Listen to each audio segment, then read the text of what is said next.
Buenos días a todas, a todos, a todes. Yo, soy Eleonora López Contreras y de verdad tengo el gran privilegio y me siento muy honrada de presentar esta primer mesa que vamos a ver, como ya nos había adelantado muy bien Menara, que es vamos a estar hablando de la estrategia metodológica que lleva como nombre esta mesa, un estudio feminista e intersubjetivo sobre las experiencias femeninas en la academia.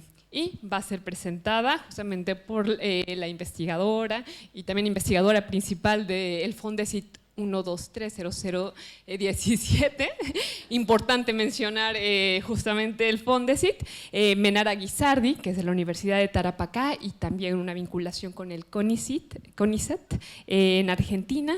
Y también tenemos la fortuna de contar como comentaristas a Carol Chan de la Universidad Diego Portales y a Cristina Gómez Johnson, que forma parte también de la Universidad Central de Chile. Bueno, nada más para generar este preludio antes de la presentación y dar lugar de verdad a lo conmovida, honrada y privilegiada que soy de presentar esta primera mesa. Contarles que verdaderamente es una mesa, como lo dice el nombre, metodológica, pero constituye de verdad un gran estudio, por demás profundo, desde una posición epistemológica que empezamos a asumir cada una de los miembros y cada uno, para hacerle justamente honor a Esteban, que no está presente, pero una posición epistemológica de quiénes somos nosotras mismas, que justamente me resonaba mucho con lo que decía Ana Alcázar, desde mirarnos a nosotras mismas, y justamente el texto que va a ser comentado, que retoman las autoras desde Judith Butler, de la importancia de dar cuenta de nosotras mismas. Y esto lo cuento porque es justamente parte de esta estrategia metodológica de rescatar mediante una entrevista esas palabras y retomando el texto que no son al azar, que tienen una relevancia sociohistórica, que justamente mediante una estrategia intersubjetiva nos vincula a todas, que podemos venir de orígenes sociales muy diferentes, pero que vamos a encontrar como esta similitud, que lamentablemente son esas estructuras de desigualdad que nosotras como mujeres en la academia enfrentamos. La virtud metodológica justamente y el portento justamente de esta estrategia metodológica es lograr el vínculo, de esa opacidad que justamente retoman las autoras, de no vernos o de sentir que somos casos particulares violentados y que enfrentamos estas violencias y desigualdades, ver que esto no es único, y justamente la intersubjetividad nos da la luz de ver que esto es algo público y político. Esta es la gran virtud, porque este vínculo justamente se logra con una perspectiva metodológica y con un gran rigor metodológico que se ha hecho en el proyecto. De verdad, por eso profundamente honrada, porque nos dan voz a cada una de estas violencias individuales mediante este vínculo por demás portentoso que encontramos eco en una forma transnacional en diversos países, y ahora con lo que nos mencionaba Ana Alcázar, también en España, que justamente el proyecto vincula México, Argentina, Brasil y Chile, pero que lamentablemente, pero también celebrar que no somos un caso único y que estructuralmente dar las luces y, como mencionaba Menara, esa patita en la política de denunciar y de que no somos únicas. Y ahora nada más con este preludio y honra y totalmente privilegio de encontrar esta perspectiva intersubjetiva, dar por favor la voz a Menara Guisardi, que bueno, de verdad yo siento que la presentación no da cuenta del gran trabajo cotidiano, constante y comprometido que tienen tanto Menara, pero también Cristina como Carol, del trabajo que hacen. Pero bueno, comentarles que Menara es doctora en Antropología Social y máster en Estudios Latinoamericanos por la Universidad Autónoma de Madrid, en España. Es cientista y posgraduada en Ciencias Humanas y Desarrollo Regional por la Universidad Federal del Espíritu Santo. Disculpen, lo pronuncio en castellano por no hablar portugués. Actualmente desempeña como investigadora adjunta del Consejo Nacional de Investigaciones Científicas y Tecnológicas de Argentina, CONICET, estando vinculada con la Universidad Nacional de San Martín y DAES, UNSAM en Argentina. Es además investigadora externa por la Universidad de Tarapacá, en Arica, acá en Chile. Y su libro más reciente es Ultra-Intensity Patriarchy, Care and Gender Violence on the Paraná Tri-Border Area, publicado por Springer en 2022. Y ahora sí le doy la voz a Menara Guisardi, por favor. Bueno, hola, de vuelta, buenos días a todas y a todos también. Voy a poner el cronómetro, porque como ya se dieron cuenta, me voy por las ramas con mucha facilidad, así que voy a poner para no irme tanto de las ramas. Bueno, esta mesa es un desafío porque, como les comenté hace unos minutos, narrar el proceso metodológico de este proyecto fue un trabajo de muchos meses, ¿no? La preparación metodológica del proyecto duró más o menos unos 7, 8 meses, entonces describir todo esto en un solo artículo fue imposible. Escribimos con Herminia y Carolina 4 artículos narrando todo el proceso y seleccionamos uno de estos artículos para presentar acá porque nos daba la impresión de que este es el artículo que más da cuenta de cómo nos situamos para realizar la investigación. Entonces, para que no se frustren, les cuento que lo que voy a contar acá es lo que sucedió con el equipo al intentar construir una estrategia feminista intersubjetiva para aplicar a otras mujeres y luego en las mesas en las cuales vamos a discutir los trabajos empíricos, ahí hay una descripción más técnica de cómo operacionalizamos el recorte muestral, de cómo es el perfil de las mujeres entrevistadas. Entonces, lo que voy a hablar acá, usando la expresión de las colegas de Argentina, es la cocina de la investigación, en realidad, la cocina del método que hemos aplicado. Y nos parece muy importante sincerarnos sobre esto como punto de partida de nuestras fragilidades en este estudio, ¿no? Que es algo que no se hace mucho en la academia, ¿no? Y es algo que hay que cambiar directamente. Bueno, entonces, ustedes ya saben que esta metodología la hemos desarrollado en el marco de este proyecto Fondesit Regular que empezamos el año pasado y que va hasta 2026. Somos un grupo muy grande de personas trabajando en este proyecto, pero sí quiero decirles que el piloto del estudio de caso es el chileno. Aplicamos acá primero. Entonces, esta metodología y lo que ha sucedido, lo que les voy a contar es algo que desarrollamos para aplicar el primer estudio de caso que va a ser replicada esta misma metodología en los demás países. Entonces, Chile fue un poco el conejito de India. Una parte porque nos preocupaba hacer un estudio de caso más extendido acá, porque está financiado desde Chile el estudio, y después porque estamos muy insertas en la academia chilena y tenemos un acceso privilegiado a situaciones íntimas que no serán relatadas o no serían relatadas si no tuviéramos las redes que teníamos, ¿no? Entonces nos parecía una oportunidad. Por eso desarrollamos la metodología para el estudio de caso chileno. Bueno, después lo vamos a replicar en los demás países.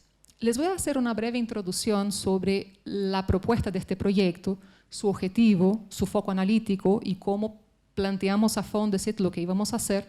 Y después voy a saltar las reflexiones teóricas sobre qué entendemos por etnografía feminista y la entrevista en etnografía feminista. La voy a saltar. Si después quieren, en las preguntas me preguntan y ahí puedo responder, porque quiero entrar directo a las reflexiones empíricas sobre el desbarajuste emocional y psicológico que tuvimos como equipo a la hora de crear la entrevista que aplicaríamos a las académicas.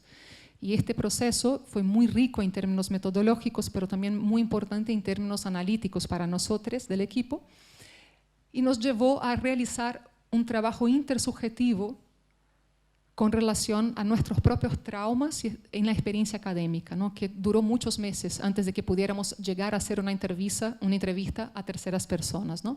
Y finalmente les voy a contar cómo, para solucionar esta encrucijada emocional que estábamos viviendo, trabajamos con una terapeuta, generando una metodología intersubjetiva que constituye también un insumo de partida del proyecto. Y ahí, después de esto, les voy a dar unas conclusiones generales sobre qué es lo que ha significado la construcción de una metodología que parte de nuestras propias fragilidades, no las esconde, sino que las asume para entablar el diálogo con las mujeres desde ahí. Que no ha sido fácil, porque estas fragilidades exponen a peligros potenciales de múltiples maneras, ¿no? Y lo hemos tenido que trabajar muchos meses, en realidad. Bueno, si les parece. Sí, bien. Oh. Bueno, entonces, el contexto, el problema de investigación y el objetivo del proyecto, ¿no? Bueno, todas esas fotos que están viendo ahí son fotos que hemos hecho en las marchas feministas por el continente, en Argentina, Brasil, Chile, por ahí. Y ahí van a ver que son fotos del registro etnográfico que hacemos, ¿no? Bueno, ya saben que es un proyecto comparado, que siempre es un desafío en términos de ciencias sociales y más con una perspectiva antropológica, porque la metodología antropológica es históricamente de pequeña escala. Entonces, generar comparaciones de contextos tan difíciles es un problemón para la antropología. Por suerte tenemos Carola, que nos salva desde la sociología y nos permite establecer vinculaciones más generales. Pero una de las cosas que nos aproblema en esta metodología es que tenemos que generar un método que pueda ser replicado en los 4 países. Y eso es clave, porque si el guión de entrevista no puede ser replicado, vamos a tener problemas de comparación en el final. Entonces, el paso inicial del montaje del método implica limitar lo que vamos a entender de particularidad en cada contexto, ¿no? Pero bueno, propusimos una etnografía feminista que para nosotras significa, ¿no?, apoyándonos en una miríada de autoras, pero muy especialmente a Ana Alcázar y Carmen Gregorio Gil, aprovechando que están acá porque las citamos en el proyecto cuando lo escribimos, pensamos la etnografía feminista como una etnografía que se enmarca desde la perspectiva intersubjetiva, es reflexiva, porque demanda pensar y reflexionar sobre nuestro lugar en la academia, nuestro lugar como mujeres o con el género que queramos asumir, pero también está centrada en el aspecto experiencial, la vivencia de las personas en sus relaciones. Pero hacemos esas 3 cosas, intersubjetividad, subjetividad, reflexividad y foco en la experiencia, con un criterio político. No lo hacemos livianamente, lo hacemos así con estos 3 elementos porque estamos centradas en mostrar situaciones de desigualdad de poder que demarcan las posibilidades y los límites que puedan tener los distintos géneros en los distintos espacios sociales. Entonces hay una agenda política por detrás de esta forma de hacer etnografía. Esto para decirlo de manera muy sintética, ¿eh? Pero bueno, propusimos entonces, en un primer momento, recuperar los relatos de 80 mujeres académicas de Brasil, México, Argentina y Chile sobre su trayectoria personal y profesional en la academia.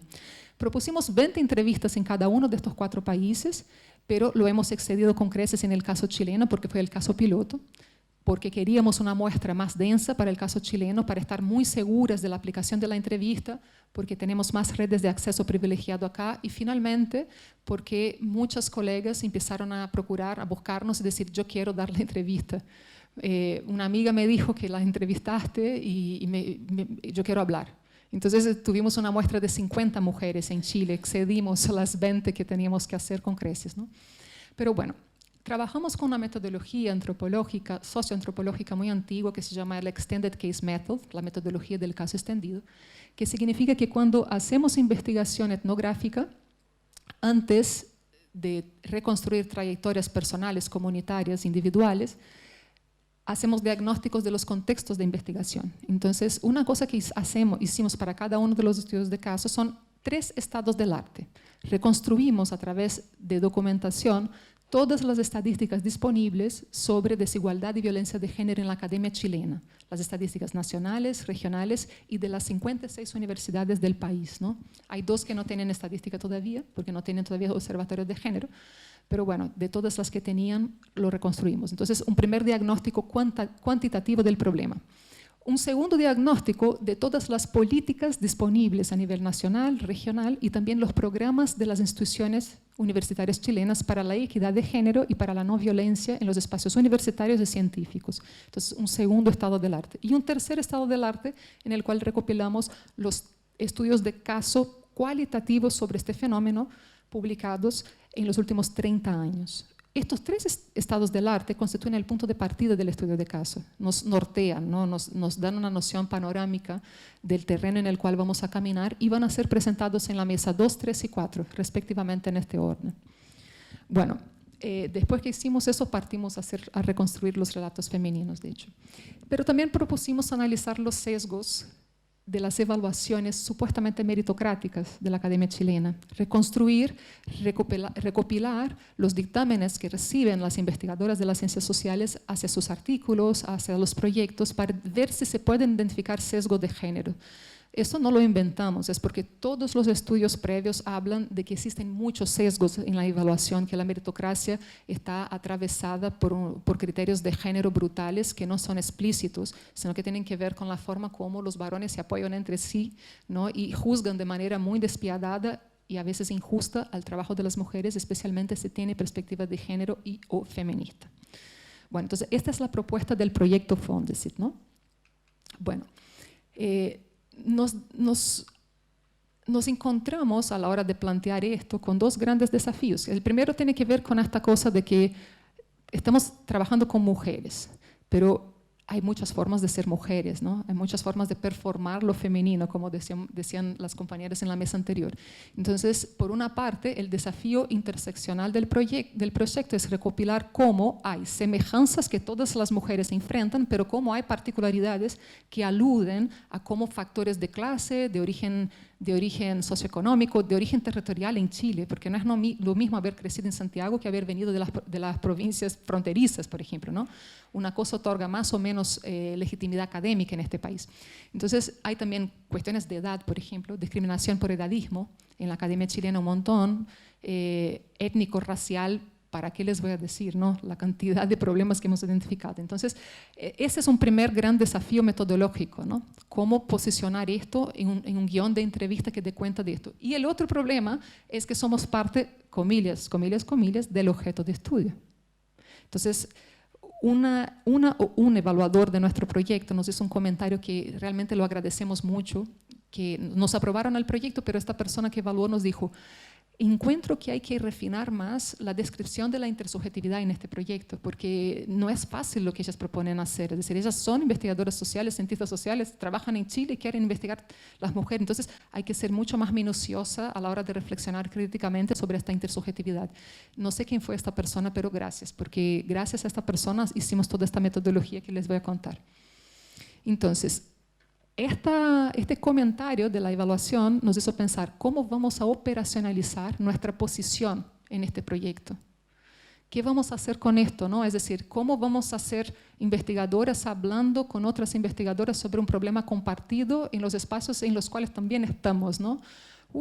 Es un problemón. Primero porque en la ciencia tradicional antropológica eso no tiene ninguna legitimidad. Es decir, están haciendo revistitas de mujercita. Nos van a decir, ya estoy anteviendo lo que van a decir los evaluadores de los artículos, ¿no?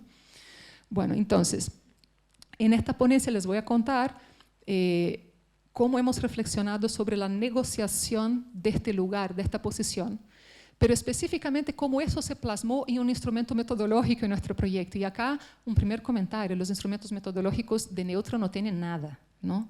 Es decir, hacer el guión de entrevista de este proyecto fue un dolor tremendo, porque el guión de entrevista sintetizaba todos los cuestionamientos sobre nuestra posición y sobre los límites de lo que podíamos decir y analizar con relación a estas experiencias. Entonces, les vamos a contar acá sobre el guión de entrevista de este proyecto, sobre cómo lo hemos negociado, ¿no?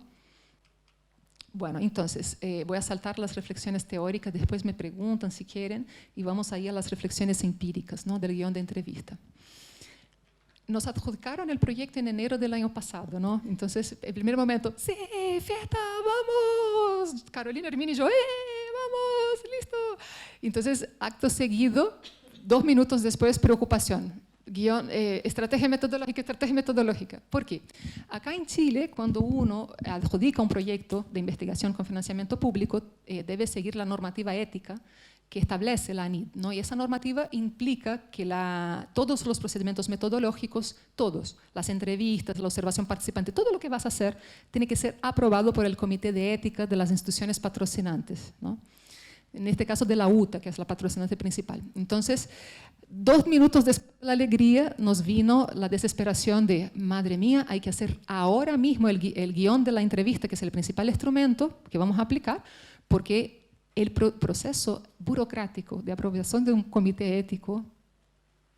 Yo hace unas semanas expelí una piedra del riñón. Yo creo que es la experiencia más cercana a la evaluación de un comité de ética, para que ustedes puedan graficar el dolor.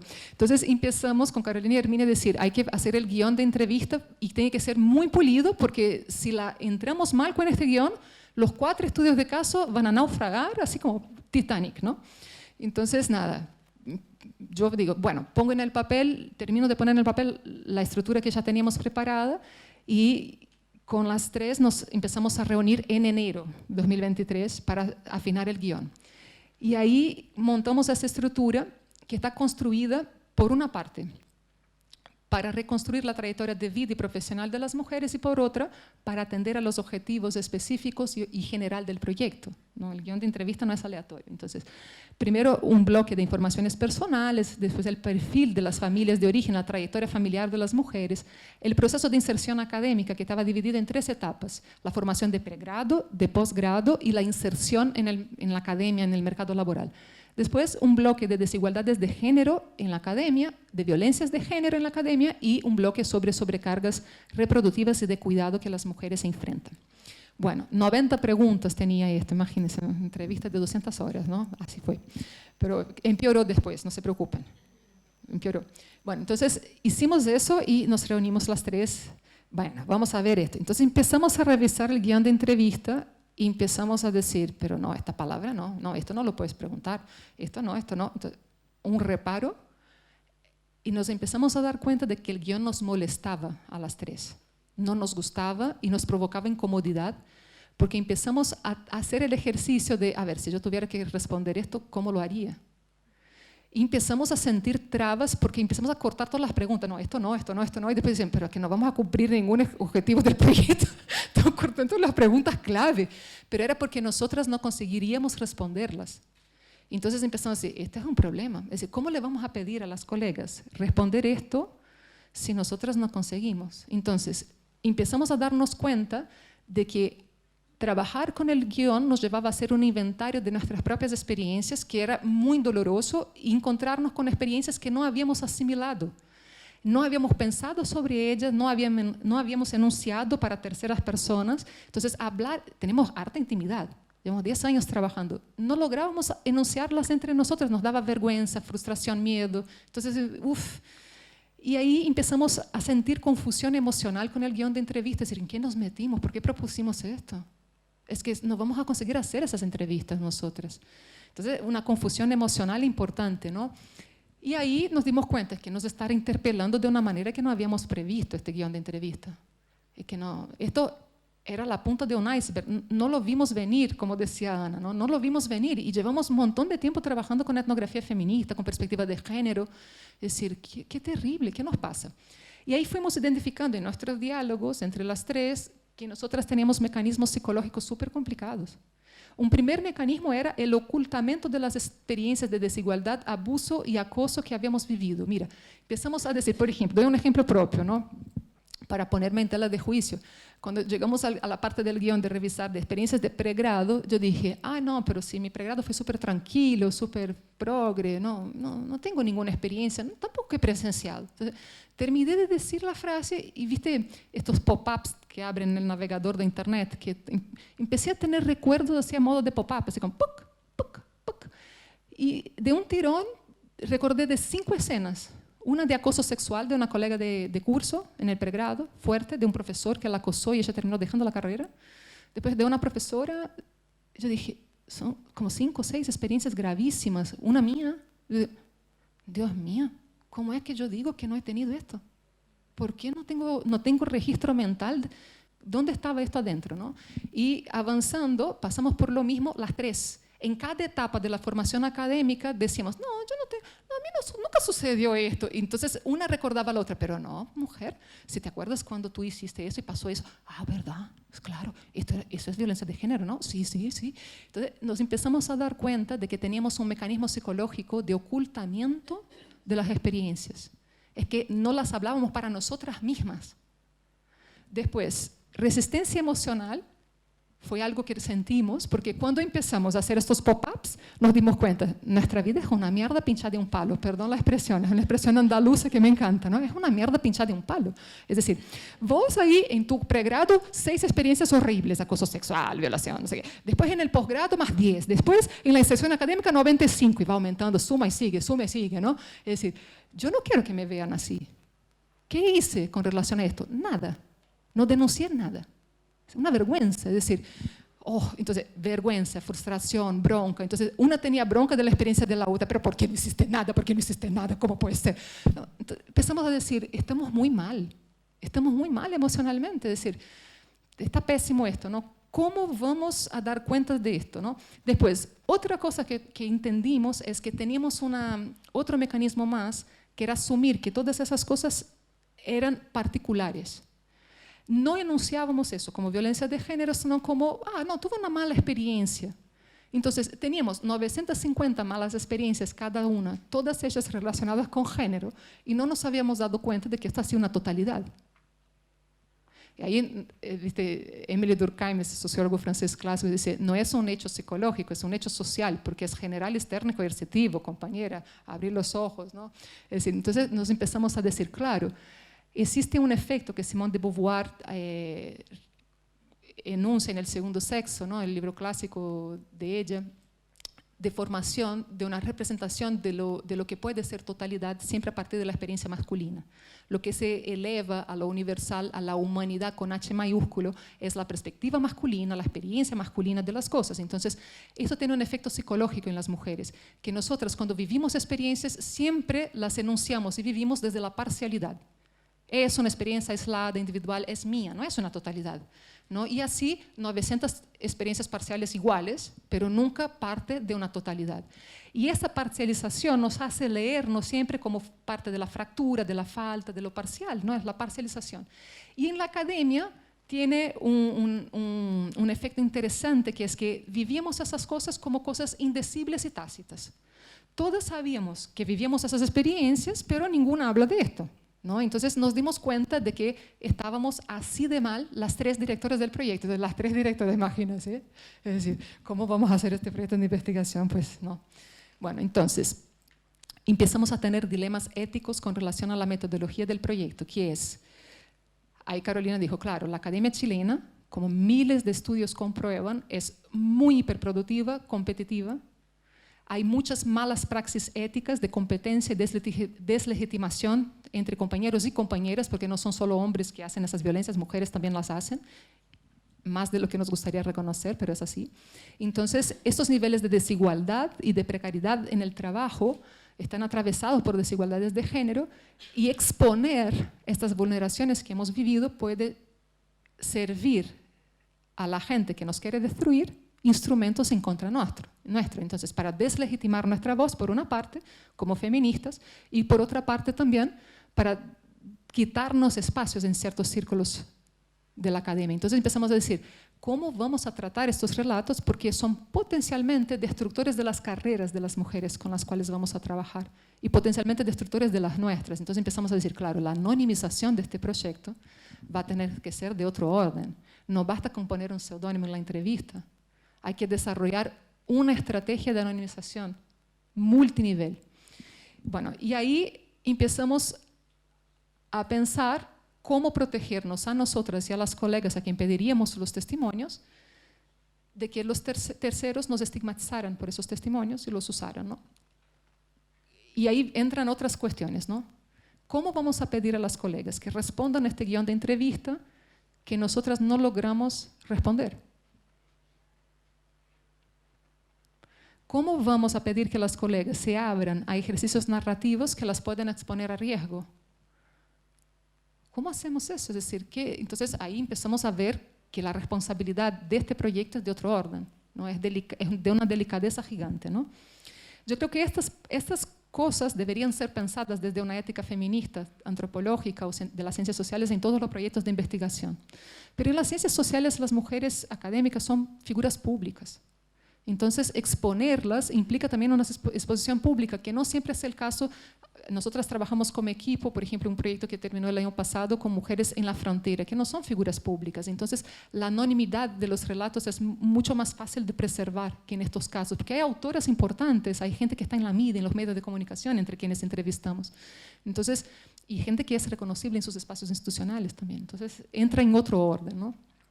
Bueno, y ahí empezamos a hacer... Estoy repasada de tiempo, qué horrible. Mal ejemplo yo, pero horrible. Bueno, empezamos a pensar nosotras tres, mira, esto nos tomó todo el mes de enero, todo el mes de febrero. en marzo dijimos, llamemos a las jóvenes, a los jóvenes al joven investigador del proyecto, que en este momento era Eleonora, Isabel y Esteban, y sinceremos con ellos que estamos en crisis, que necesitamos que ellos miren el guión de entrevista y nos digan si ellos también sienten lo que estamos sintiendo, para ver qué vamos a hacer con esto, ¿no? Nosotros, en vez de dirigir, decimos, ¿nos pueden ayudar? ¿Qué hacemos con este guión de entrevista, ¿no? Bueno, entonces, propusimos a la parte joven del equipo, más sabia que nosotras, releer el guión. Todas hemos releído de vuelta el guión y empezamos a reunirnos para revisar las palabras, las expresiones, todo lo que pudiera herir susceptibilidades y generar un nuevo guión. Llegamos a un guión, ahí les dije, ¿no? Con 127 preguntas y 7 bloques. Nombre de la entrevista sin fin. Añadimos un bloque más porque nos dimos cuenta de que no había un bloque para preguntar sobre las estrategias de las mujeres, sobre el empoderamiento de las mujeres, qué hacen y qué piensan sobre esto. Entonces añadimos un bloque más, aquellos que yo ya había mostrado previamente, ¿no? Bueno, y ahí empezamos a hacer el inventario de la memoria de nosotras todas del equipo sobre nuestras propias trayectorias y poner sobre la mesa eso, ¿no? Nos dimos cuenta entonces de estos 4 ejes. Primero, que el trabajo tendría que ser hecho con una ética del cuidado hacia nosotras y nosotros del equipo, porque solo la revisión del guión nos desbarajustó también a las jóvenes y jóvenes. Entonces no era un problema de las viejas, era un problema de todo el equipo. Entonces había que tratar el guión con una ética del cuidado para que pudiéramos asimilar el guión.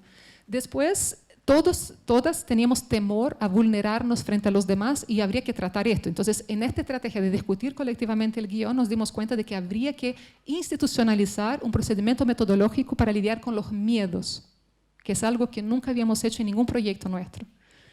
Después, nos dimos cuenta que la transcripción iba a ser problemática porque había que anonimizarla mucho. Entonces, nos dimos cuenta de que había que anonimizar los nombres de las personas, los nombres de las instituciones, los lugares de trabajo, las trayectorias de desplazamiento de la gente y los temas de investigación y a veces los territorios de investigación. Entonces hicimos un protocolo de anonimización con todos estos ejes.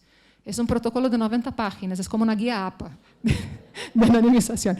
Y cada entrevista no hay manera de aplicar de manera automática, hay que ir leyendo línea por línea cada entrevista para ir aplicando esto, ¿no? Entonces imagínense lo que fue la transcripción y la anonimización de este proyecto, una locura.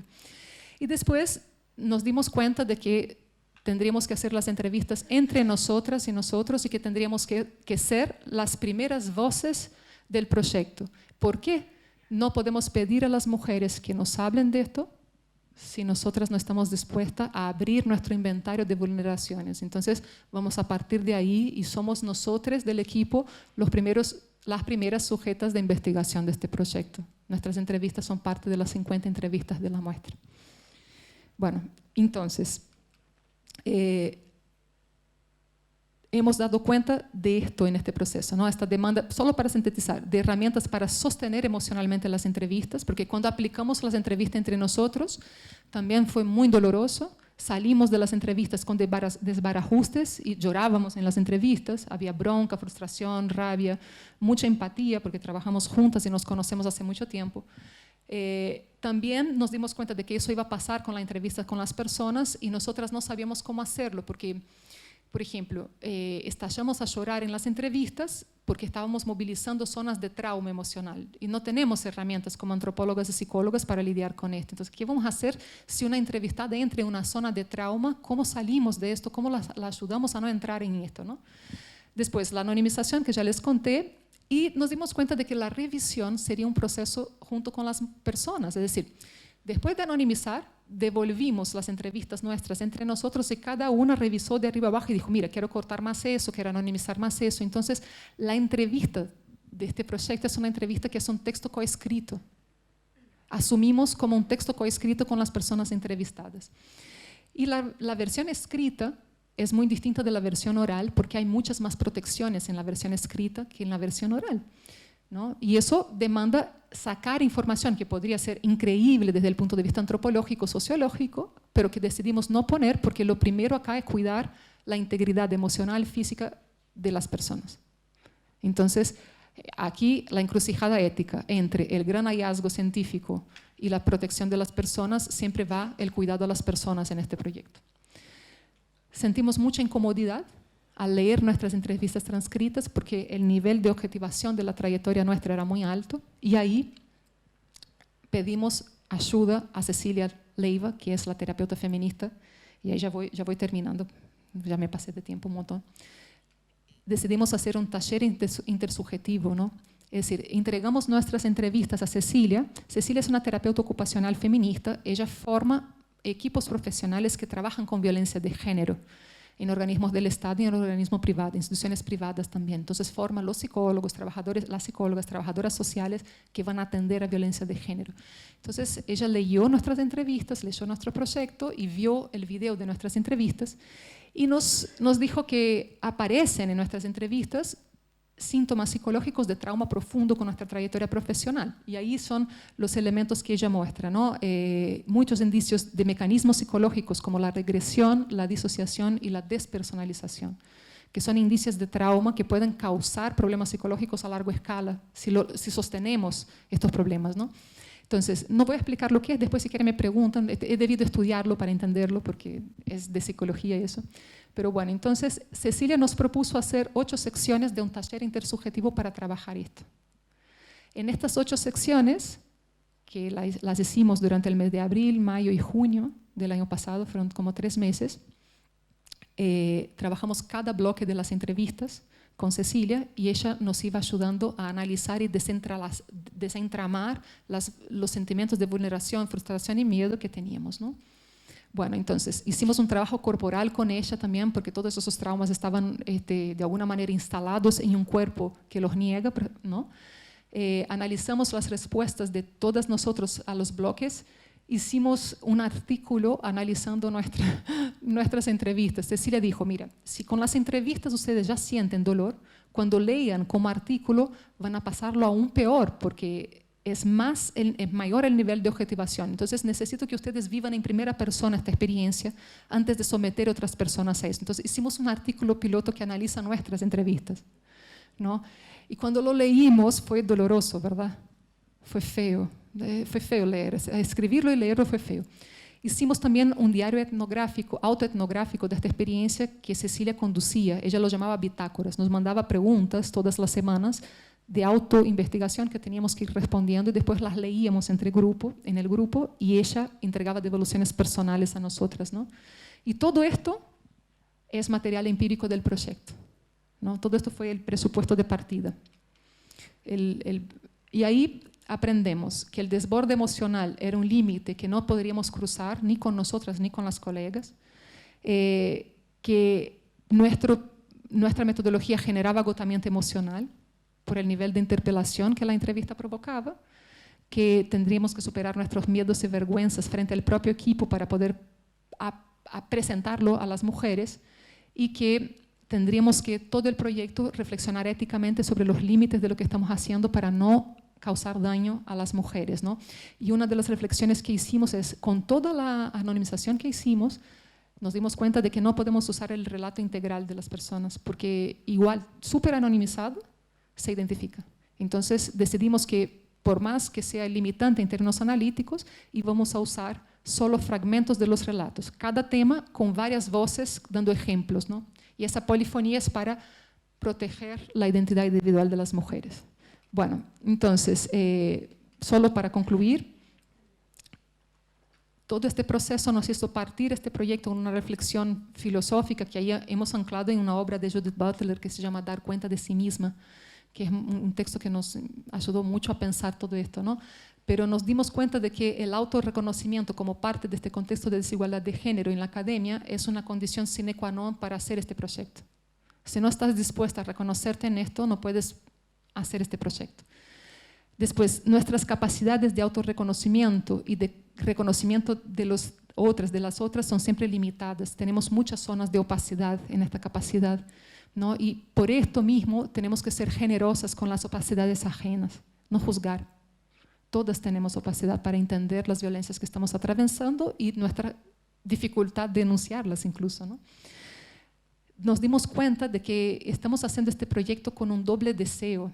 hay un deseo interno. Nosotras deseamos reconocer a las mujeres, pero también deseamos ser reconocidas por las mujeres. Y hay que poner esto sobre la mesa, y gracias a Cecilia nos hemos dado cuenta de que tenemos un deseo, una pulsión en este proyecto. Hay una conexión muy profunda que construimos entonces con las mujeres investigadas en este proceso, porque generamos un vínculo muy profundo y de mucha confianza, y hay que asumir este vínculo desde este marco ético para evitar daños a ellas y a nosotras, ¿no? Entonces, nuestro principal desafío en este proyecto es narrar todos los resultados sin perder de vista todo esto, sin perder de vista la parcialidad y la situacionalidad desde la cual estamos enunciando esto. Y lo hemos hecho desde la fragilidad, diciendo a las colegas, estamos atrapadas en esto. No sabemos cómo salir, somos las primeras que padecemos de esto, no sabemos cómo resolver y queremos hablar con ustedes sobre esto. Es decir, ¿cómo lo ven? ¿Nos ayudan? Entonces es desde la fragilidad que estamos haciendo este proyecto. Muchas gracias. Hablé 10 minutos más de lo que debería. Un horror. Menara, muchas gracias por mostrar de esta forma tan sucinta pero tan importante y profunda este trabajo metodológico, y que de verdad yo estoy muy conmovida también por el espacio de intimidad que se ha generado dentro de esta sala, y también dar la voz también a nuestras comentaristas, que de verdad es un privilegio contar con sus comentarios. De verdad, ambas trabajan y hacen un análisis de los trabajos forzados, pero también desde desplazamientos forzados, y la vulneración de personas individuales, sobre todo por estructuras. Y para esto, bueno, quiero dar primeramente la voz a Carol Chan, posteriormente a Cristina Gómez Johnson. Presentar primeramente a Carol Chan, quien es doctora en Antropología Cultural y máster en Estudios de Género, Mujer y Sexualidad por la Universidad de Pittsburgh en Estados Unidos, y obtuvo su Bachelor of Arts en Honors en la Universidad de Melbourne, en Australia, con especialización en antropología.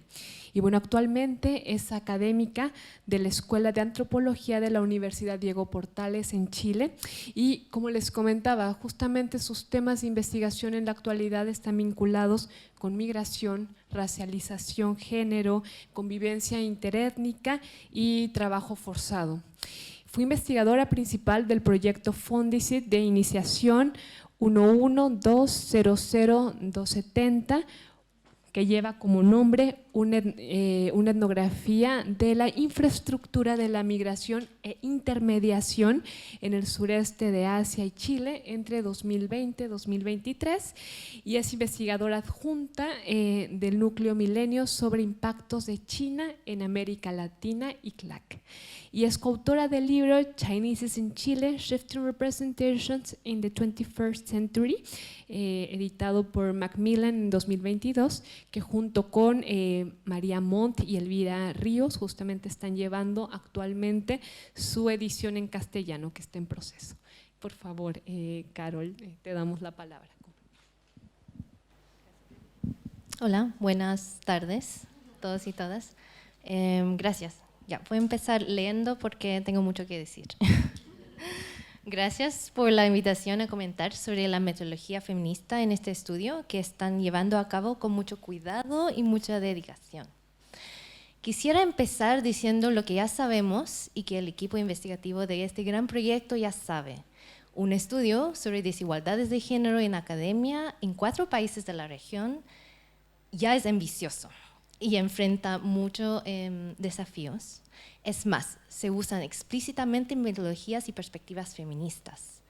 Y el tema y metodología del proyecto provocaría, me imagino, 2 grandes respuestas de los demás en academia. O lo celebran por visibilizar y atender a un tema cada vez más visible y desafiante de abordar, o lo sospechan por su enfoque en algo que creemos que ya lo sabemos, además por los supuestos sesgos y prejuicios feministas. Ya hemos hablado de las amenazas, ¿no?, en ciencias sociales. El paper y la presentación protagonizada por una antropóloga me hizo pensar sobre los debates sobre la escritura de las antropólogas en los años 80 y 90, que en la charla, el keynote, ya hemos hablado un poco. Permítame ahora resumir brevemente estas discusiones, porque este paper dialoga directamente con ellas, el paper escrito, ¿no? Que Menora no mencionó mucho aquí. Hace 40 años, un libro por 2 antropólogos titulado Retóricas de la Antropología o Writing Culture fue publicado y conocido hasta hoy como un libro central que participó en una discusión intensa y crítica sobre cómo podríamos representar de manera más ética, sincera y auténtica las personas y grupos sociales con quien trabajamos. Y eso es lo que intenta hacer este equipo ahora, ¿no? El libro propuso incluir escritura experimental e innovadora que podría responder a esa llamada crisis de representación en la disciplina específicamente, pero en las ciencias sociales de forma más amplia. Incluyó solo un capítulo de una mujer no antropóloga y en 2 páginas justificaron la ausencia de la escritura femenina y el análisis feminista. Para los de las que estamos aquí que no son de la disciplina, voy a resumir la justificación, que vale la pena repetir. Dice, y estoy citando, la fuerza del feminismo ha impregnado moralmente todo el acontecer universitario que preside estos ensayos aquí recogidos. El feminismo como teoría contiene en sí mismo un potencial inmerso para repensar la práctica de etnografía, el discurso explicativo. El feminismo debate la construcción de identidades desde una perspectiva histórica y política, probando con ello todos los análisis sexistas condicionan el resultado último de toda investigación, cegando toda posibilidad de ampliación de la misma, cegando pues sus propias virtualidades. ¿Por qué entonces no contiene este volumen ningún análisis feminista? Dice luego que después de muchas conversaciones entre hombres, que llegaron a una conclusión clara. Y eso estoy citando literalmente, el feminismo no ha hecho aportes valiosos o a tener en cuenta dentro del análisis teórico de la etnografía a través de textos.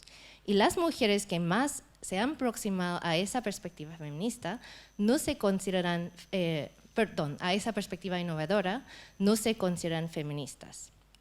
Además, agregaron que aunque existen trabajos recientes que podrían tomar una perspectiva feminista, estas obras no alcanzan la categoría experimental en los aspectos formales.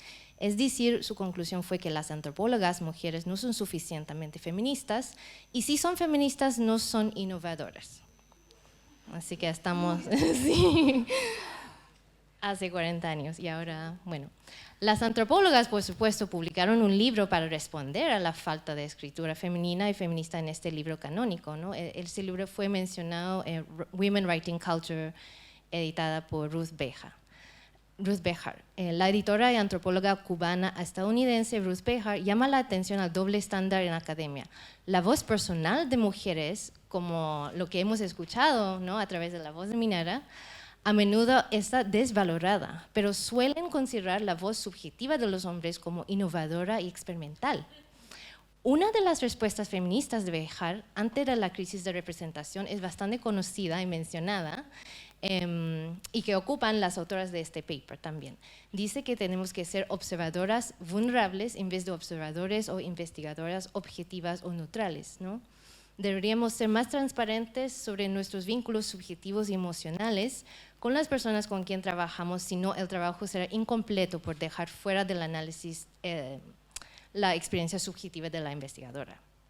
Bueno, podría parecer fácil, vale la pena recordar que, aunque, como lo dijo Lila Abu-Lughod, que es antropóloga también, igual es cierto que mujeres profesionales no quieren o no queremos ser innovadoras o vulnerables, porque queremos tener respeto y ser vistas como antropólogas o académicas serias, ¿no?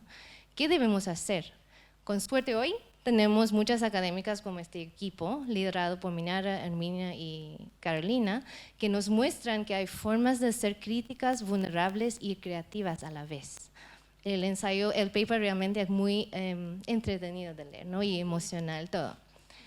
¿Qué propuso Abu-Lughod entonces frente a la crisis de representación? Es antropóloga estadounidense de origen palestino y judío y hizo trabajo de campo en Egipto y Medio Oriente.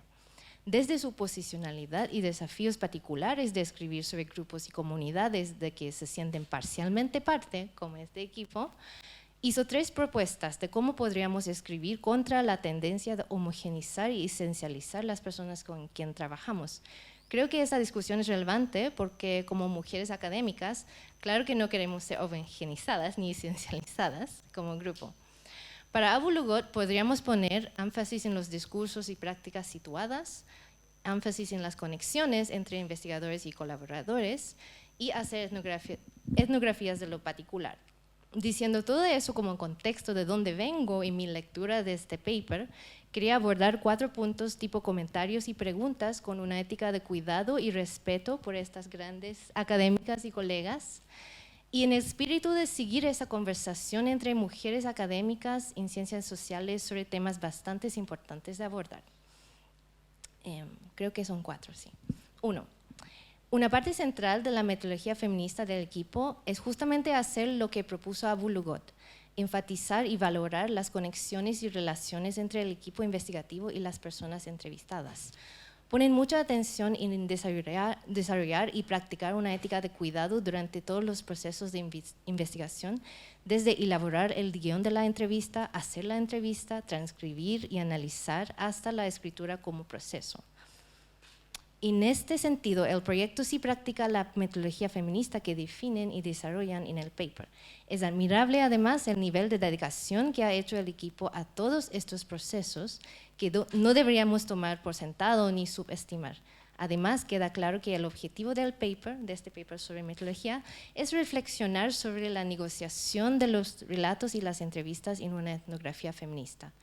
Eso nos lleva a plantearnos preguntas sobre posibles desafíos en este proceso, como por ejemplo, cuando la entrevistada no comparte el análisis de las investigadoras sobre una situación o vivencia descrita durante la entrevista, o el desafío de manejar algunos desacuerdos que surgen en las entrevistas intersubjetivas, por ejemplo, en casos donde las entrevistadas podrían no compartir la perspectiva feminista. No sé si a ustedes le han pasado.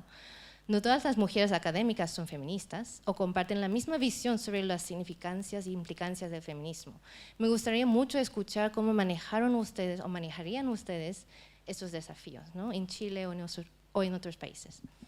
Segundo, una propuesta de Abu Lughod es hacer etnografías de lo particular, una estrategia que puede hacer el otro menos otro, porque en antropología se suele trabajar con gente que no...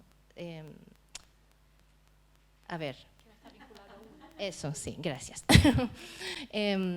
¿Cómo hacer el otro menos otro y resguardarnos contra la tendencia de generalizar sobre fenómenos sociales? Eso nos hace reflexionar sobre el otro o los otros que quedan implícitos en este proyecto.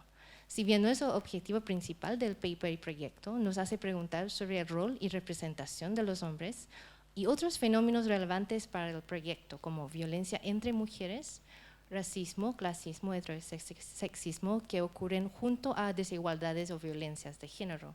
También hemos hablado un poco sobre eso, ¿no? La interseccionalidad. En un estudio sobre violencia de género, el desafío sería tomar en cuenta la interseccionalidad de las violencias, sin privilegiar solo la violencia de género, o en el estudio que claramente va a privilegiar un análisis de género, quizás es el desafío. En un estudio que incluye mujeres indígenas de afrodescendencia y de ascendencia asiática, ¿cómo ha sido este proceso de manejar o responder a la diversidad o interseccionalidad de violencias estructurales que surgen en las entrevistas? Además, en un proyecto donde las sujetas y participantes en la investigación no son demasiado diferentes, como la mayoría, ¿no? de ellas no son demasiado diferentes a las investigadoras, ¿qué estrategias serían apropiadas para justamente resguardarnos contra la tendencia de generalizar sobre mujeres académicas y hacer nosotras menos otras, como nos advierte Abu Lughod? O tal vez también deberíamos seguir la propuesta de Gayatri Spivak, ¿no? en este proyecto de esencializarnos de manera estratégica, que también puede ser válida, ¿no? Para fines y objetivos específicos. Tercero, un tema que me llama la atención sobre el proceso de redactar el guión de la entrevista, donde es donde una autora compartió su incomodidad de que el guión tenía un énfasis fuerte en la violencia y un riesgo sería representar a las académicas como victimizadas y sin agencia. Reflexionaron de manera crítica sobre mecanismos internos que tienen los miembros del equipo para ocultar las experiencias de violencia de género y no reconocerlas como tal. Como respuesta, el equipo agregó un último bloque de preguntas, como mencionó Minara, sobre respuestas de mujeres a las desigualdades y violencias. Estas observaciones y reflexiones me parecen bien interesantes y yo también siento identificada en ellas. Pero como han identificado las autoras en el paper, no somos siempre tan conscientes de nuestras experiencias de violencia de género. Y quiero agregar que no somos siempre tan conscientes tampoco de nuestras estrategias de resistencia o sobrevivencia. Permítame compartir una experiencia relevante. Hace unos años hice una entrevista con un hombre chileno de ascendencia china. Nació en Chile de padres y abuelos chinos. Cuando le pregunté sobre sus experiencias de infancia, siendo un niño en escuelas chilenas, me dijo que no había experiencias de racismo, que los niños, siendo niños, hacen bromas y bullying a todo el mundo, sin excepción. Sin embargo, luego me contó varias historias, incluso uno que llegó a la violencia física, que en mi punto de vista como investigadora, eran experiencias fuertes y negables de racismo. Él rechazó mi interpretación, porque obviamente le dije, pero ese es racista, pero él rechazó mi interpretación de los inventos, ¿no? Podríamos pensar en una entrevista con dinámicas similares con mujeres académicas sobre sexismo y violencia de género. En este tipo de casos, ¿cómo respetaríamos la experiencia personal y subjetiva de la entrevistada, su interpretación de los ocurridos, sin imponer nuestra opinión que sí fueron incidencias de violencia de género o racismo? Quizás la narrativa o interpretación de este hombre tiene su función y significancia para él, aunque algunas personas podrían analizarla como está negando racismo, está equivocado, tiene conciencia falsa o es disociación. Reflexionando sobre esta entrevista que hice hace años, me pregunto si será posible que a veces las personas piensan que el nombrar la violencia, sea de género, de clase, de racialización, no es la solución o respuesta adecuada que buscan ellas específicamente, ¿no? Y podemos no estar de acuerdo con ellas. ¿Cómo podríamos en nuestros estudios feministas hacer un espacio para estas múltiples perspectivas o interpretaciones, o para una conversación más sincera y horizontal, ¿no? Porque creo que en esta instancia con este hombre es como yo, investigadora, tengo mi interpretación y su interpretación quizás no va a quedar en el paper, ¿no? Y es una pregunta abierta que quiero hacer a ustedes. Sí, claro. 4. Parte importante de muchos trabajos feministas es la centralidad en las emociones. La centralidad que dieron las autores en el rol de las emociones en llevar a cabo el proyecto con cuidado no solo fue muy conmovedora de leer, sino que provocadora también. En el paper se reflexiona sobre la confusión emocional que generaba una primer borrador del guión de la entrevista en ellas. Comparten que cada pregunta fue tomando dimensiones personales, despertando reflexiones dolorosas sobre nuestras trayectorias. Eran temas espinosos que no habíamos podido lograr o querer enunciar. Estoy citando. Mencionan tristeza, enojo, rabia, bronca al trabajar con los relatos del equipo de manera prolongada y retirada. Estupendo poder reconocer estas emociones que generan las entrevistas, los relatos y el proyecto y mostrarse vulnerables frente a las y los lectores. Pero recordando el propósito del texto y trabajo, que es lindo, generoso, innovador, esperanzador, permítame hacer una provocación. Y eso es la última. La última. El pero. No, sí, pero. ¿Dónde están las otras emociones y afectos que sí vivimos? Alegría, contención, amor, apego. Con nuestras colegas, con nuestros cursos, estudiantes y proyectos de investigación. Es muy claro que existe eso entre ustedes. Somos testigos, ¿no? Tomo inspiración de los movimientos sociales de afrodescendientes, donde enfatizan el lugar importante de alegría, en su caso llamado alegría negra o black joy. Alegría como una forma de reclamar su humanidad completa, una forma de resistir narrativas de opresión y victimización, de trauma, de rabia e indignación que a menudo son asociadas, y está bien, ¿no?, también con poblaciones afrodescendientes y sus movimientos sociales. La alegría, nos recuerda, también es parte fundamental de construir comunidad entre nosotras. Volviendo a la discusión sobre la etnografía femenina, quería felicitar al equipo por un trabajo feminista, innovadora e importante para estudiantes, no solo de aprender de los resultados de este gran proyecto, pero también de las metodologías empleadas, los experimentos y reflexiones críticas que hacen durante el proceso, y sobre las posibilidades de escribir textos que son a la vez creativas y críticas. Quiero terminar con una sugerencia usando las palabras de Kim Fortune, antropóloga de riesgos ambientales y desastres. Dice ella: me parece que la etnografía puede diseñarse para provocar estas nuevas formas de abordar problemas sociales, no porque la etnógrafa sea especialmente brillante, sino porque sabe escuchar, discernir lagunas y riesgos discursivos, tolerar verdaderamente el no saber hacia dónde se dirige. Estamos entrenadas y posicionadas curiosamente para tolerar lo desconocido. Estamos abiertas a las posibilidades para futuros inimaginables. Que seamos abiertas y vulnerables a dónde nos van a llevar este proyecto y las reflexiones que nos provocan. Gracias.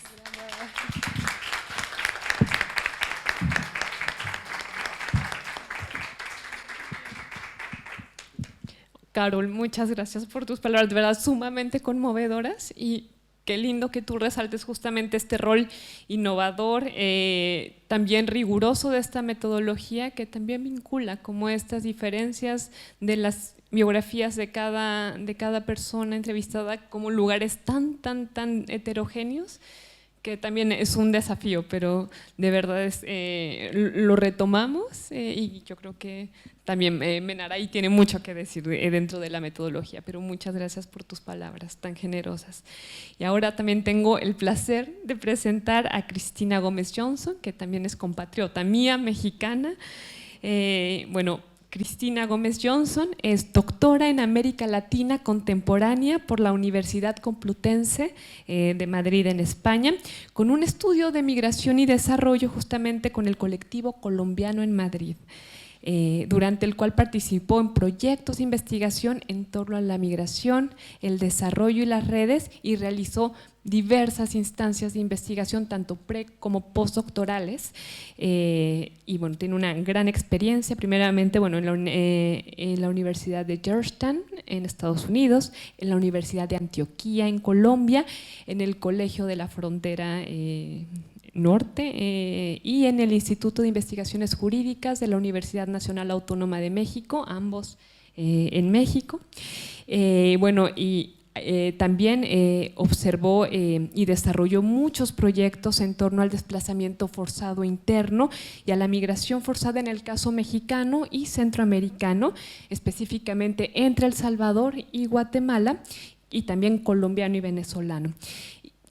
Y esto también es bien relevante mencionar, observó el fenómeno de la desaparición de migrantes como una situación de las violencias más extremas que padece las personas migrantes, y bueno, actualmente sus proyectos de investigación han asumido una perspectiva interseccional que justamente lo suma a este análisis de las violencias que sufre la población migrante en sus diversas trayectorias, y evidenciando evidentemente este carácter tan extremo de violencias que enfrentan.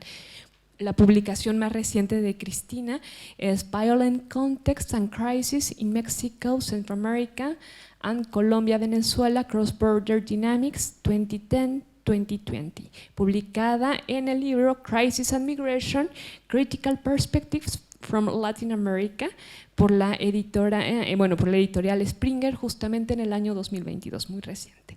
Y actualmente es académica asociada del Instituto de Investigaciones y Posgrado de la Facultad de Ingeniería y Arquitectura acá en la Universidad Central de Chile. Y bueno, por favor, Cristina, te damos la palabra, por favor. Gracias, senadora. Muchas gracias por el largo resumen. Gracias, Pame Nara, por invitarme, a Herminia, a Carolina, que no nos hemos puesto cara, nos pusimos hoy, aunque te he leído, obviamente. Gracias no solamente por invitarme a comentar el texto, que coincido con Carol, es el texto metodológico más entretenido que he leído en mi vida académica, de verdad, porque ya he leído muchos. Porque he transitado o sea, no porque, ¿saben? He transitado de una disciplina a otra, así que he tenido que leer mucha metodología y lo disfruté mucho. Pero no, muchas gracias y además por invitarme a participar en otros momentos de la investigación. Yo la verdad es que no fui nada generosa como Carol, yo fui muy egoísta y simplemente hice unas notas pensando en mí, en lo que me evocaba a mí, y luego con lo que dijo Carol, la verdad es que completé esas notas. Pensaba leer, comentar, pero creo que comento mejor, o sea, voy mirando, pero voy comentando, porque si no no estoy acostumbrada a leer, entonces voy a estar todo el rato así y no los voy a ver. Es increíble lo tanto que han trabajado, han traído papers, impresionante. No, o sea, realmente me interpeló mucho el texto. De verdad, muchas gracias, porque es como una esperanza, como decía Carol, de que se pueda hacer una academia distinta, digamos, ¿no? Como sobreviviente de este espacio, me pareció muy linda la manera en que se planteó el tipo de trabajo que construyeron. Coincido con Carol que es un trabajo muy retador. Yo misma intenté hacer comparación en mi tesis doctoral y logré hacer un contraste, y después las comparaciones han estado muy presentes en mi trabajo de investigación, pero siempre con 2 espacios y súper acotados, o sea, porque ustedes hicieron al menos de inicio en Chile, pues norte, y sí, Chile es más pequeño que México, pero es bien largo, ¿no? Entonces, me parece un reto, además con la minuciosidad con la que están trabajando, porque hacer toda la revisión contextual, que además para mí es un vicio porque yo soy de base historiadora y siempre lo hago, pero la minuciosidad para 4 espacios, porque supongo que harán algo parecido, espero que no se vuelvan locas. Bueno, tendrán que contar con las bases, luego no sé si en todos los países las tengan, ¿no? En México no estoy tan segura porque somos expertos en poner todo en gris, pero verdaderamente es como o sea, es una gran admiración por lanzarse a hacer un trabajo tan extenso, ¿no? Dicho esto, la parte metodológica me pareció, yo no entré en nada de la parte, o sea, de la cosa más técnica de antropología, porque, en fin, está Herminia, está Menara, las leyeron más, está Carolina, en fin, pero sí me llamó la atención como el proceso que siguieron, porque creo que no tenemos, la mayor parte de los que hacemos investigación, siempre decimos que no tenemos el tiempo, digamos, para hacer una cuestión tan observada, tan de ida y vuelta, tanta discusión, y en realidad, y como lo decía en la primera mesa, alguien del público que interpeló con el tema de cuidados y tiempo, sí tenemos el tiempo y como tú decías, sí que lo hay, simplemente es que escogemos a qué dárselo. Y como estamos todas presionadas, todas presionadas con otras cuestiones, no siempre nos sentamos a discutir la cuestión metodológica y menos, y en eso compartimos alguna experiencia mucho menos larga que la de ustedes con Herminia, pero más joven. Estábamos en el lado de los jóvenes investigadores nosotros entonces. Como que se da por hecho que como todas somos de la misma disciplina, sea que sea antropología, sociología o ciencias sociales, porque así no se sientan el equipo a hablar verdaderamente con esa profundidad de la metodología y estar de acuerdo, ¿no?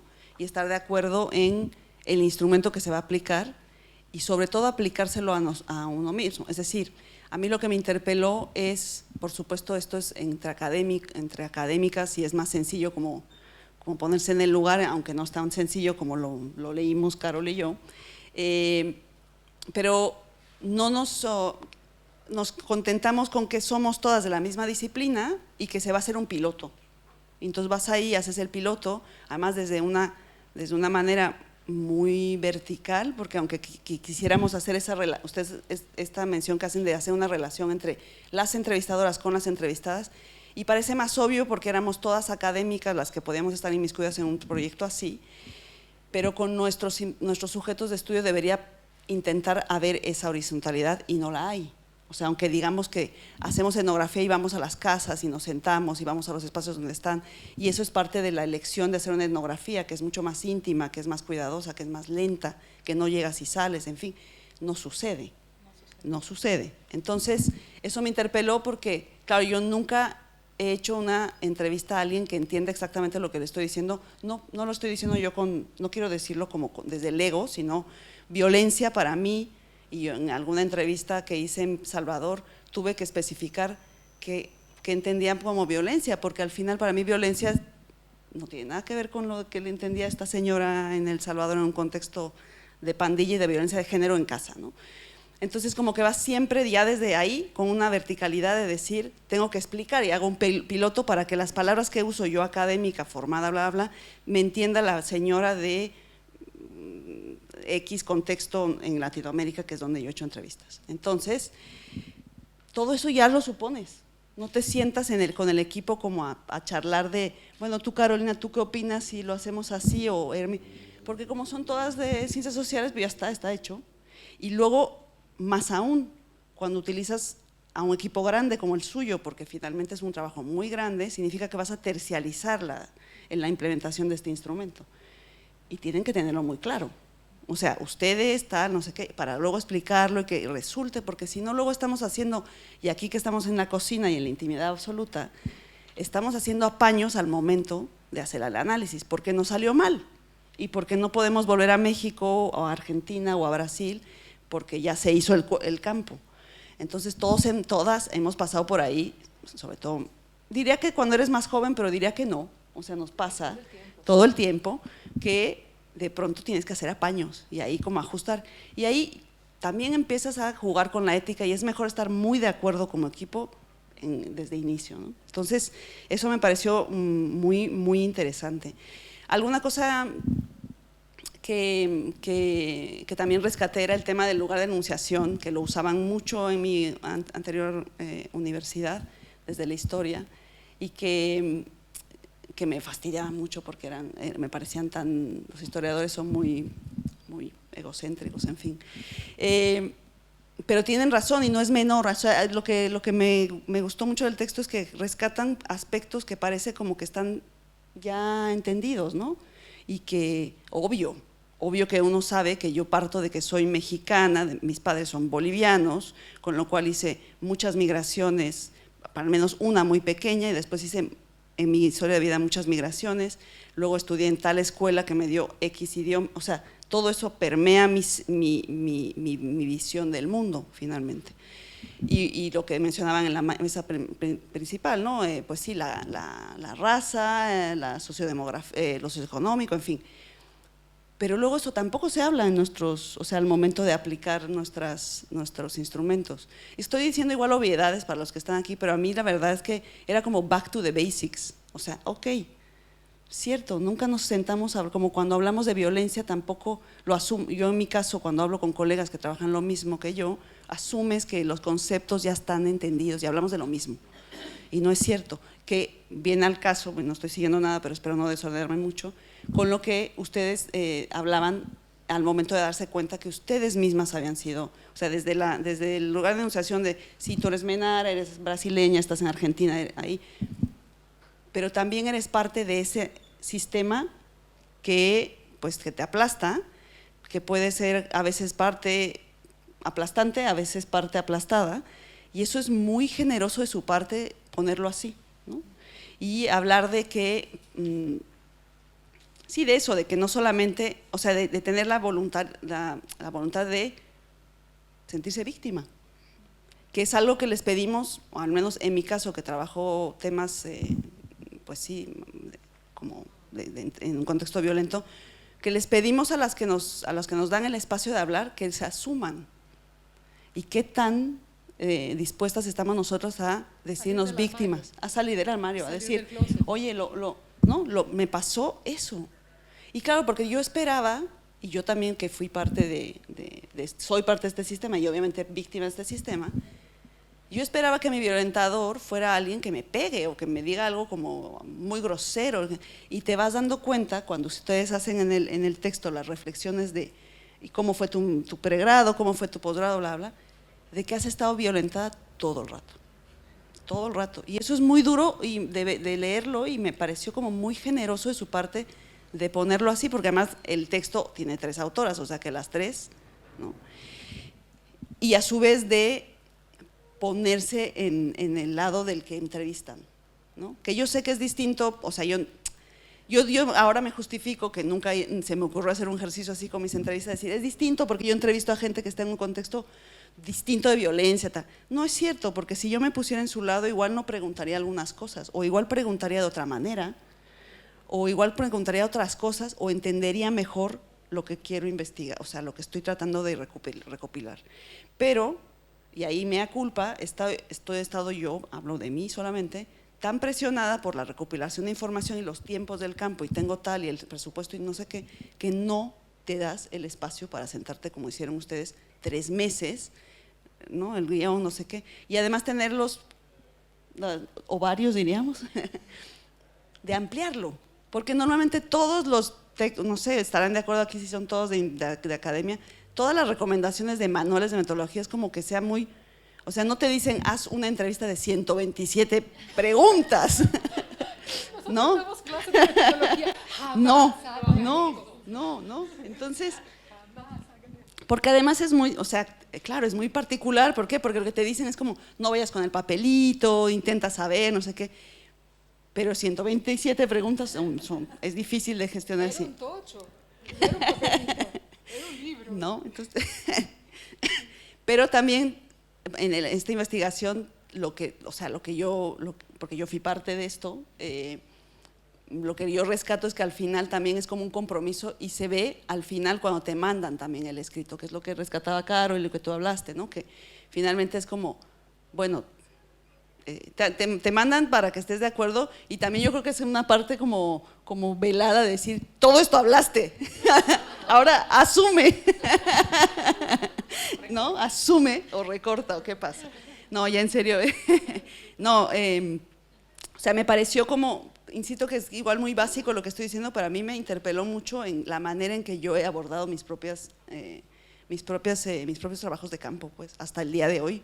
Y el próximo que además va a ser una incursión en género, que yo no trabajo género. Me intereso mucho, he leído mucho, pero a nivel de mis cosas, pero nunca así como sistemático.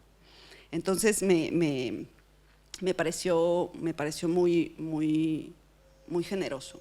Y eso me lleva a una pregunta, reflexión de una primera, de cómo hacer este tipo de investigación, pero jugando con las reglas de la academia, porque cuando en la primera mesa hablaban perdón, se me olvidó tu nombre, Roxana, decías eso, ¿no? Que algunas tenemos resuelto algunos aspectos y entonces podemos aspirar a publicar en X índices, ¿no? Y yo digo, ¿y cómo podría yo aspirar? Porque a mí, y aquí como estamos en un espacio de seguridad, yo tengo muchas aversiones en este momento con la academia, porque es eso, o sea, yo trabajo un tema muy sensible, que la gente me comparte, no sé por qué, en unos espacios, yo qué sé, y hago la escucha, como tú decías, o sea, hacer etnografía realmente es eso, conecto bastante bien, pero luego lo que yo lo uso es para tener una publicación. Hasta ahora que llegué a Chile, que son más neoliberales que en México, he de decirlo, me empiezo a preguntar por los índices, porque normalmente yo publicaba porque quería que salga, y inicialmente era como debería, no sé, como que alguien más lo oiga y tiene poder y cambia algo inocentemente al principio de mi carrera de investigación. Y luego porque hay una amiga como ustedes que se junta, oye, ven y voy a hacer un texto o voy a hacer un dossier, una revista, pero yo jamás preguntaba, perdóname, ¿y qué índice tiene? Porque si no, el esfuerzo pues no me compensa. Entonces, a mí eso me sigue, y esto es una pregunta, una reflexión que que se las transfiero, y que yo creo que la he hablado alguna vez contigo, ¿cómo haces para equilibrar? Y lo hemos hablado aquí en esta universidad, en talleres de ciencia abierta, porque todo parece como muy generoso en la academia, compartamos, que sea todo abierto, y decimos, pero hay que petar el sistema, porque si no, no funciona. O sea, nos dicen todo abierto, pero tienes que estar en Scopus, además tal índice, o sea, no es nada más Scopus, es tal Scopus, tal. Bueno, esa es la primera reflexión y me gustó, WOS. Y eso es lo que me gustó, que decían que era cómo congeniar con publicar o perecer. Me gustó mucho eso y eso cito. Porque es cierto, es como si no te extingues, ¿no? Y de pronto no solamente porque la universidad te eche, sino porque tenemos esta idea banal de que eres alguien en el mundo y cuando sales te reconocen, Menara, y te van a pedir tu autógrafo. Y no nos damos cuenta de que somos como un grupo muy pequeño y nos conocemos 4. ¿no? Pero yo quisiera ser de esas 4 la primera. Y es cierto, ¿no? Y entonces, ¿cómo hacemos para, claro, como para ser generosas, cuidadosas con nosotras, con nuestros sujetos de estudio, y entrar en ese juego de arreglos para mi cabeza y para la parte administrativa, que es la que finalmente me deposita el sueldo para poder venir a charlar con ustedes aquí tranquilamente, ¿no? Y en ese sentido es eso, ¿no? Como descubrir, en el texto me descubrí que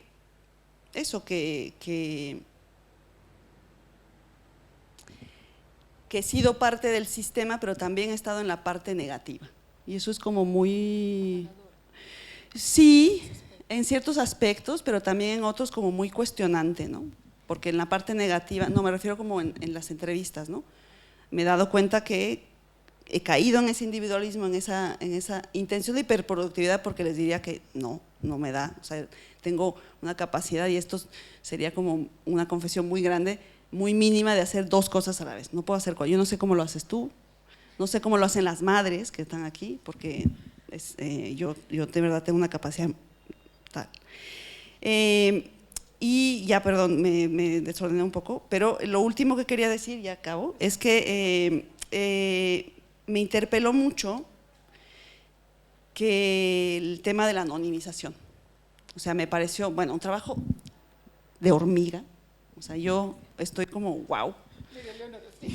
O sea, me pareció como, no sé, desde luego desde el cuidado absoluto porque no suceda nada, pero eso a mí me interpeló en que cuánto miedo tenemos las que dimos testimonio. Cuánto miedo. Y yo trabajo con gente que estaba, o sea, la última vez que fui a Salvador entramos a una colonia tomada por maras que estaba en tregua. O sea, trabajo con esa gente. Y a esa gente pongo mujer salvadora y ya está, o sea, el código. Y sí, es cierto, igual dices, es que no, o sea, son más anónimas, ¿no? Porque es cierto, por su clase social, por un montón de cosas. Y es cierto que si tú pones unos aspectos, ya sabemos, yo misma he evaluado textos que digo, ya sé, y trato de no ser visceral o no ser condescendiente, espero haberlo logrado, pero yo sé que es muy pequeño nuestro mundo.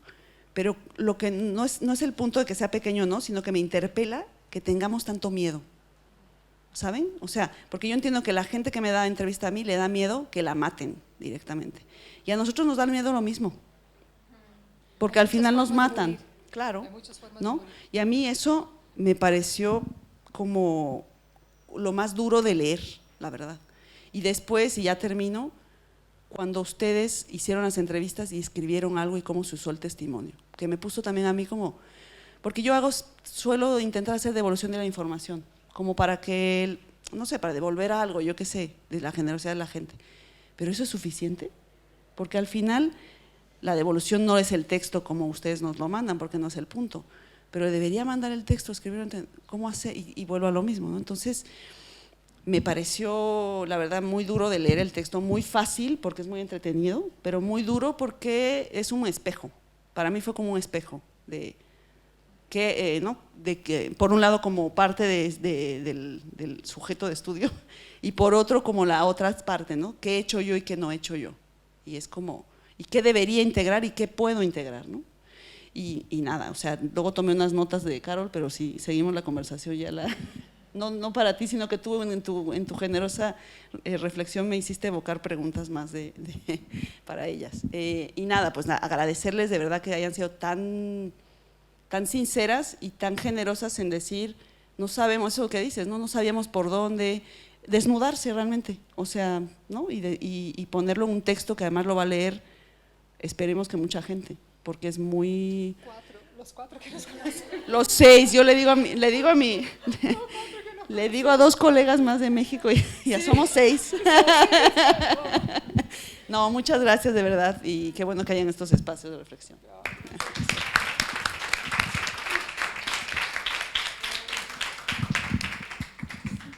Cristina, muchas gracias por tus palabras y sobre todo también rescatar lo que tú mencionas, este rol totalmente dialéctico y paradójico que tenemos, como también posibilidad de ejercer esta violencia epistemológica hacia las personas que entrevistamos, pero también el rol de vulnerabilidad que tenemos desde el miedo y desde las propias experiencias de desigualdad que hemos enfrentado como académicas en la academia. De verdad, muchas gracias.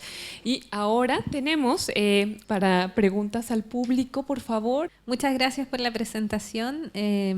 Quería relevar la importancia del autocuidado en el proceso metodológico y cómo ustedes lo llevaron a cabo con la ayuda de la terapeuta.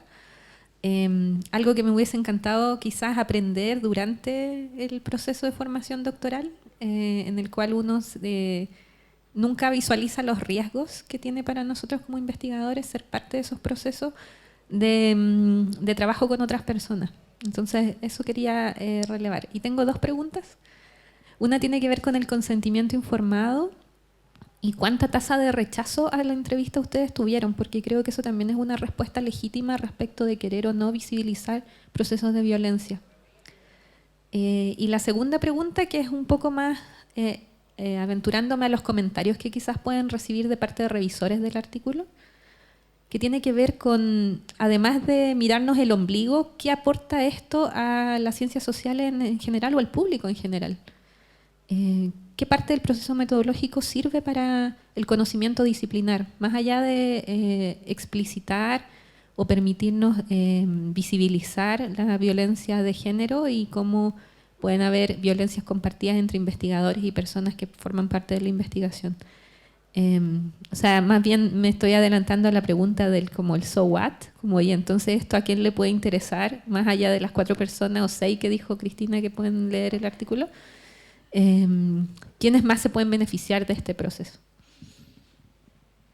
Bien, soy Norma, soy brasileña, trabajo acá en la central como honoraria, pero estoy en un estudio doctoral. Entonces tengo una pregunta, porque también tengo ahí la epistemología feminista como mi norte de trabajo y un poquito más centro en terreno, y entrevistando hombres. Entonces, mi pregunta, porque también tengo interés en hacer discusión de los resultados o de la propia entrevista, desde ese guión, discutir con los hombres que escribieron, si están de acuerdo con que estamos pensando como resultado desde la narrativa, y pensaba todo ese trabajo que ustedes hicieron de la devolución, do recorte o no, do texto de cada mujer que fue entrevistada, se me dão alguns tips de como poderia ser isso com homens populares, ou seja, imagino que na leitura, como falava Cristina, ou seja, toma, tu falou tudo isso, agora dar-se conta disso, como fazer isso com um grupo que não é acadêmico, ou seja, é muito distinto uma leitura de nós outras que estamos acostumadas a ler papers, não? A estar com isso. Então, não sei se há algum tips que possam me colaborar aí, porque um pouquinho mais estarei no terreno abraçada ao feminismo e queria um pouco de aporte.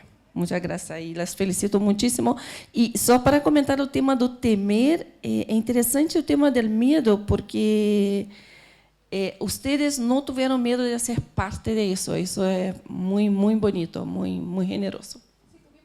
Sí, pero con mucho miedo a ser parte de este miedo colectivo. Eso es muy generoso. Muchas gracias por la presentación. Mi nombre es Nadia Rada, soy académica de la Universidad Andrés Bello, vengo desde las Ciencias de la Comunicación y primero agradecerle la invitación abierta, extendí a varios colegas también y encontraron muy interesante el proyecto.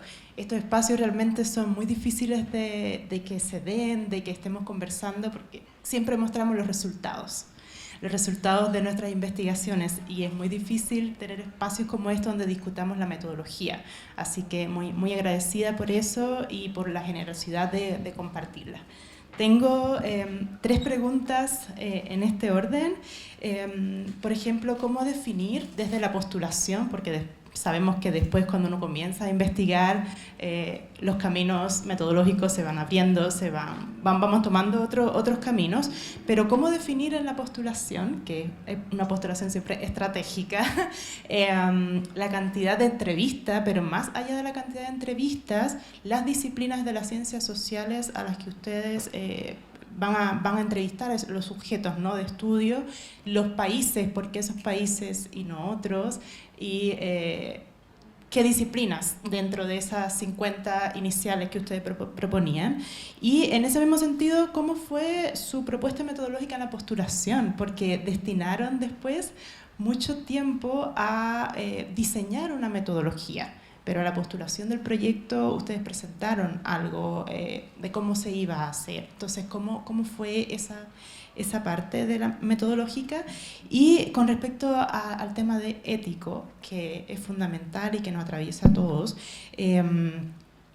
dos cosas. Uno, bueno, sabemos ya la parte posterior de cómo cuidar de no hacer daño a nuestros sujetos de investigación, desde el punto de vista a la hora de compartir los resultados, pero ese no hacer daño también a veces implica los daños psicológicos o las remembranzas de esos traumas, esas emociones durante el proceso de entrevista. Entonces, ¿cómo convencer al comité de ética, especialmente en Chile, que son súper estrictos en la universidad, de esos instrumentos a los cuales ustedes diseñaron, como ese guión? ¿Cómo asegurar y pasar esos filtros que a veces son demasiado estrictos, que hay protocolos que hay que cumplir, pero que las problemáticas sociales exceden ya esos protocolos éticos? Entonces, ¿cómo decir a esta estructura rígida, académica, oye, hay problemas sociales que van más allá de estos protocolos? Y el estudio de la ética va siempre un paso más atrás.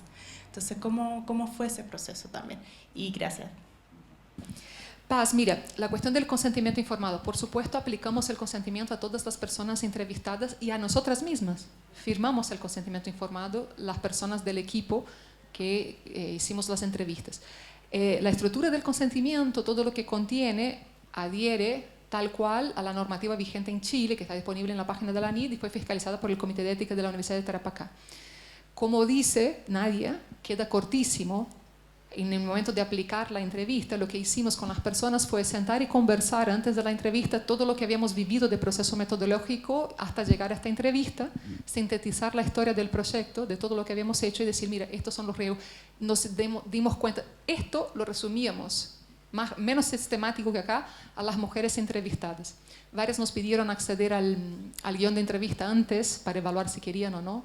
Entonces, realmente, es decir, el consentimiento informado era una cosa muy chica porque está muy lejos la legislación de prever lo que necesitamos hacer para realmente proteger psicológicamente a las mujeres. Y hemos podido tener dimensión, antever lo que tendríamos que hacer porque hicimos el taller de 4 meses y reflexionamos durante 4 meses sobre todos los problemas psicológicos que podrían aparecer, cómo proteger, cómo explicar, cómo decir, ojo, porque, por ejemplo, les doy un ejemplo. Cuando hicimos las entrevistas entre nosotras, varias de nosotras decían, no, quiero que me ponga iniciales, no quiero un seudónimo.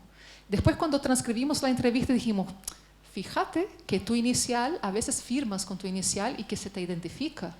Claro, las académicas firmamos a veces, yo MG, Menara Guisardi. Entonces, es decir, la gente te reconoce por la inicial. Entonces, hicimos la reflexión. Claro, tenemos que decir a las mujeres que, ojo, que si eliges inicial, hay que inventar una inicial. No puedes usar la inicial real.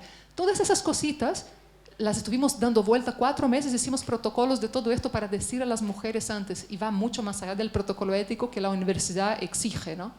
Entonces, lo que nosotras hicimos con este taller inicial es decir, cómo desarrollar nuestra propia red de seguridad ética, porque la universidad está a año luz de entender lo que estamos haciendo y la normativa vigente también. Y es penoso, pero es verdad, la mayor parte de los comités éticos en Chile y en el mundo están ocupados por cientistas de las ciencias duras y hombres. Entonces, en el comité ético de la Universidad de Tarapacá, por ejemplo, cuando vieron el guión de entrevista, me dijeron, ustedes tienen, antes de empezar la entrevista, que poner la definición de la OIT de violencia laboral, la definición de acoso, la definición de qué, según la normativa, y yo les tuve que ir a explicar al comité de ética con todo amor y cariño, que en una investigación de ciencias sociales uno no puede definir jurídicamente el fenómeno de la violencia porque estamos preguntando a las mujeres qué sientes tú, qué vives tú como violencia. Si yo le acoto con una definición jurídica que no está pensada desde los sujetos, limito lo que la mujer va a decir a una definición que no es suficiente. Entonces tuve que ir a explicar al comité de ética yo eso. Pero a mí, en cierto momento, da bronca, porque tú dices, pero ¿por qué le tengo que explicar a un matemático, que era el señor que dirigía el comité de ética, algo que es básico de metodología de las ciencias sociales? Porque este señor dirige un comité de ética sin saber esto. Entonces, pongan a alguien de ciencias sociales en el comité de ética, por favor, ¿no? Entonces, es muy difícil. Lo de los comités de ética, tenemos que dar una pelea desde las ciencias sociales, desde el feminismo, para ensanchar la perspectiva de los comités de ética en este país. Y los comités que están acreditados, ¿no? Porque hay un proceso de acreditación institucional, están aún más estrictos, encerrados y totalmente formateados en modelos científicos que no sirven para las ciencias sociales. Entonces, las universidades, la Universidad de Tarapacá tiene comité acreditado y yo tengo que hacer miles de escritos, pido a un abogado que lo revise, el marido de Leonora, que lo revise. Que lo revise, tengo que hacer escritos jurídicos para justificar por qué no puedo hacer las cosas que están diciendo. Y yo digo, me da vergüenza ajena porque un estudiante de primer año de antropología me hace esa pregunta, lo repruebo en metodología. ¿Me entiendes? Entonces, son cosas que tienen que ver con las jerarquías científicas de las ciencias sociales, ¿no? Bueno, la tasa de rechazo fue súper elevada en los lugares donde no nos conocen a las directoras del proyecto. Nos dimos cuenta de que en el norte de Chile, donde nosotras trabajamos desde hace muchos años, tenemos muchos estudios producidos sobre el norte de Chile, sobre la frontera, las académicas nos conocían de nombre, de apellido y decían, ah, sí, ellas son gente seria, puedo hablar con ellas. Y todas nos decían que sí, fue baja la tasa de rechazo. En el centro de Chile también, porque son redes profesionales cercanas a nosotras. En el sur de Chile, donde no tenemos actuación, nos costó mucho que las mujeres confiaran en nosotras y las mujeres que nos dieron entrevistas y de primera eran mujeres que habían migrado del centro, del norte y nos conocían por nuestro trabajo acá. Entonces hay mucho de capital social y de reconocimiento y legitimidad académica, porque si las mujeres pensaban, ellas son serias, no van a estar usando lo que yo diga para cualquier cosa, nos daban la entrevista, ¿no? Y eso fue súper interesante, lo hemos reflexionado en equipo y en uno de los documentos metodológicos tenemos una reflexión sobre esto, ¿no? Entonces también tiene que ver con el miedo. ¿Y qué aporta todo esto al conocimiento? So what? ¿No? Que sí nos van a preguntar seguramente en todas las revistas. Yo salté la parte teórica del texto que da origen a la ponencia en que reflexionamos sobre esto, pero además de esta parte teórica, que es muy sintética, escribimos un artículo teórico sobre esto, intentando responder so what. Y recopilamos toda la trayectoria de la etnografía feminista para decir cuáles son las aportaciones que queremos hacer a través de este proyecto, ¿no? En un término, para reducirlo y responderlo muy rápidamente, la metodología en la antropología, por lo general, naturaliza una forma de hacer las cosas que fue creada por un conjunto de hombres blancos europeos trabajando de manera ultracolonial en países excolonias, ¿no? Entonces hay una naturalización de que el objetivo es esta metodología en antropología, una forma de hacer etnografía, observación participante, una forma de hacer diario de campo y de recuperar la información y una forma de entrevistar.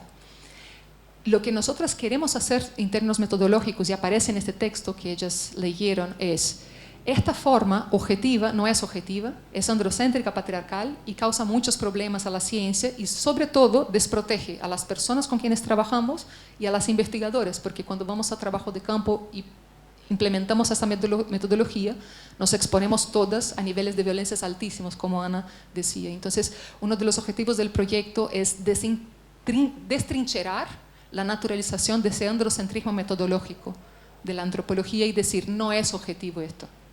Es una naturalización de muchas décadas de una visión que es terriblemente colonialista, patriarcal y violenta. Entonces ese es un objetivo. Yo creo que ese es un desafío, ¿no? Muchos colegas trabajan en esta línea, metodológicamente en la antropología feminista, y es bien difícil porque nos recagan. Lo mandas los textos a revistas de metodología y te recagan. Y siempre son hombres los que evalúan, ¿no? Es re duro. Bueno, entonces, aí los tips. Norma, eu também sou brasileira. Ah, Ariane também. Ah, Estaba inmigrada. Sobre la devolución, en este proyecto no en otros, hemos trabajado con mujeres, algunas que eran iletradas, que eran analfabetas, y era súper difícil devolver la entrevista, ¿no? Y tuve la experiencia en un proyecto anterior de una mujer que se pidió el seudónimo Guerrera, que era tremenda, y ella decía, yo quiero escribir era iletrada, y decía, yo quiero escribir un libro, quiero que se escriba un libro sobre mi historia, y yo te quiero dar la entrevista porque es el avance de ese libro, yo no sé escribir, no sé leer, pero si me hace la entrevista de historia de vida ya voy a tener una cosa escrita. Entonces, es tremenda, la guerrera total. Y eso fue era una peruana en la frontera Arica-Tacna. Entonces, le hice la historia de vida en un montón de grabaciones, después lo transcribí, lo arreglé todo, y fui con ella y le leí la historia. Pero así como parte por parte, y ella, no, esto mejor lo dices así. Fue una forma de hacerlo, ¿no? Como que de revisar. Pero es muy difícil hacer eso en un proyecto de larga escala, que tienes que hacer así personalmente, pero yo creo que una metodología a testear es proponer hacer esto. Voy a entrevistar 5 personas en este proyecto y voy a trabajar así. Yo creo que de esto pueden surgir cosas increíbles, ¿no? Pero fue una manera, y ella era iletrada y me iba diciendo, entonces yo llevé impreso y iba tomando notas, ¿no? De cómo ella quería corregir su entrevista. Re bonito fue. Nadia. ¿Cómo definir desde la postulación la cantidad de entrevistas, las disciplinas, los países, ¿no? Claro, todo esto fue... nosotras estuvimos un año trabajando en el proyecto antes de postularlo, como equipo, ¿no? Revisamos, corríjanme los asistentes, 250 textos de estado del arte de los países hicimos un vaciado, leímos así como un montón, una locura. ¿Por qué elegimos estos países y no otros? Después de leer toda la bibliografía latinoamericana, estos países son los 4 que concentran el 86% de la inversión en capital humano científico y de infraestructura en investigación y ciencia de la región. Entonces son los 4 grandes países que son la locomotora del trabajo científico en América Latina, en la región. Y de los 4, además, elegimos 4 y no 2, no 3, porque podríamos haber tomado 2 países, pero Argentina y Brasil son de los países menos desiguales con relación a la desigualdad de género en la academia. Por eso elegimos esos 2 países, y Chile y México son de los más desiguales. Entonces estamos comparando 2 países que supuestamente están en la avanzada de la equidad de género en ciencia y universidades y 2 países que están en la retaguardia de la igualdad de género. México es el el segundo más desigual después de Perú, y Chile es el tercero. Y Brasil y Argentina son los más igualitarios. Entonces tenía sentido proponer esta muestra porque eran las locomotoras de la inversión y de los resultados científicos, del capital humano de ciencia, y además eran 2 países con una estructuración de desigualdad de género en la academia y otros 2 con otras 2 estructuraciones. Después hay otros criterios, porque, por ejemplo, México y Brasil tienen sistemas científicos institucionalizados desde hace mucho más tiempo que Chile, por ejemplo, y Argentina tiene bastante institucionalizado, pero es más recién. Entonces, contrastando también diferencias institucionales en términos de organicidad de la ciencia en los países, digamos, inversión federal, nacional, qué sé yo. Entonces, por esto. Después, las disciplinas. Para nosotras tenía que ser antropología, porque nosotras lo que queríamos era ser intersubjetivo, y esto desde ciertas ciencias donde la intersubjetividad no está bien vista, como desde la ciencia política, desde la sociología un poco menos, ¿no? Nos iban a rechazar de frentón. Ahora, fuimos así para decir, es todo o nada, vamos a hacer este proyecto como queremos, es intersubjetiva, feminista, reflexiva, y estábamos seguras de que no nos iban a adjudicar este proyecto por el tema y por el marco metodológico. Cuando nos adjudicaron dijimos, opa, están reprogramando la Matrix. Hay algo raro sucediendo acá. Pero entonces pensamos la metodología que nos gustaría. Hemos tenido que reprogramar porque es verdad lo que nos dijo la persona que evaluó. Claro, está súper bien la definición, pero también está muy genérica, porque en el proyecto no puedes todo esto, ¿no? Entonces por eso fue tanto tiempo de preparación metodológica posterior, ¿no? Porque habría que ser mucho más minuciosas, y eso nos dimos cuenta gracias a la evaluación. Si no, no nos hubiera... Uno se amarga con las evaluaciones, pero son importantes, la verdad. Y la cantidad de entrevistas... Mira, en términos estadísticos, un universo generalizable es un universo mayor de 30. Algunos dicen mayor de 40, ¿no? Entonces, para que tú puedas hacer extrapolaciones estadísticas, tienes que tener más de 30 entrevistas. Nosotras trabajamos con método qual y quanti, entonces queríamos tener la posibilidad de extrapolar, pero pensábamos que la entrevista tenía que ser en mucha profundidad, entonces 30 entrevistas en 4 países era inabarcable. Entonces propusimos 20, pensando con base a experiencias previas en dónde saturaríamos la muestra. En un proyecto anterior hicimos 30 por países, un proyecto comparado también, y la verdad que saturaba con 20. Había como 10 entrevistas excedentes, era un proyecto de desigualdad y violencia de género. Entonces dijimos, no, con 20 yo creo que alcanza para esa estrategia cualitativa. Después lo de Chile fue excepcional, porque tuvimos más gente queriendo ser entrevistada de lo que queríamos nosotras, ¿no? Entonces dijimos, haremos, ¿no? La gente quiere hablar, hagamos. Pero realmente 50 entrevistas cualitativas son los informes analíticos por cada una de las 7 macrocategorías. Algunos tienen 3.000 páginas. Entonces, los 3 artículos que vamos a presentar acá, en la mesa 5, 6, 7, son el análisis de una macrocategoría. Entonces, ustedes nos van a encontrar a Herminia, Carolina, yo y este equipo con 96 años todavía procesando las entrevistas que hicimos en 2023 en Chile. Vamos a publicar hasta 2000. Claro, imagínense. Bueno, creo que respondí todo, ¿no? Tengo la cabeza explotada con un montón de preguntas, ideas, emociones. No las voy a exponer todas, obviamente. Pero quería retomar la pregunta que hizo Carol, una de las que planteó Carol, respecto de cómo hacer, cómo resolver el dilema de la interpretación de ustedes como equipo y la interpretación, cuando no está de acuerdo, digamos, las personas con las que trabajaron. Y ahí me interesa mucho porque tengo una experiencia en la que estoy en ese dilema. De hecho, hemos estado escribiendo sobre esto en uno de los proyectos que ya está terminando, que dirige Katy Galás, sobre migración LGTBIQA+. Trabajamos, una de las metodologías es una pariente de las producciones narrativas, narrativa de vida. Es un texto co-construido con la persona con la que trabajamos, que va y viene varias veces. Se supone que la persona con la que trabajamos interviene el texto, y bueno, nos ponemos de acuerdo en el instrumento, o sea, en las preguntas, va y viene hasta que la persona con la que trabajamos dice, sí, estoy de acuerdo, este texto representa lo que quiero decir. Bueno, a mí me tocó trabajar con 2, con una el desacuerdo no fue tan intenso, pero con una de ellas muy intenso, porque es una persona que se identifica como gay y es transfóbica. Y ahí en ese punto para mí no había conciliación posible, entonces no hubo resolución posible, y el dilema es, bueno, se supone que es una autoría conjunta, y yo no quisiera firmar un texto donde hay expresiones transfóbicas. Entonces me interesa como eso, ¿qué han pensado ustedes sobre eso? Si es que han pensado algo sobre eso. Y si han pensado en otras instancias a lo largo del proceso bueno, ya le dedicaron un montón de tiempo, pero para volver a reflexionar sobre lo que le pasa a ustedes como equipo a partir de lo que van encontrando, ¿no? Eso, gracias.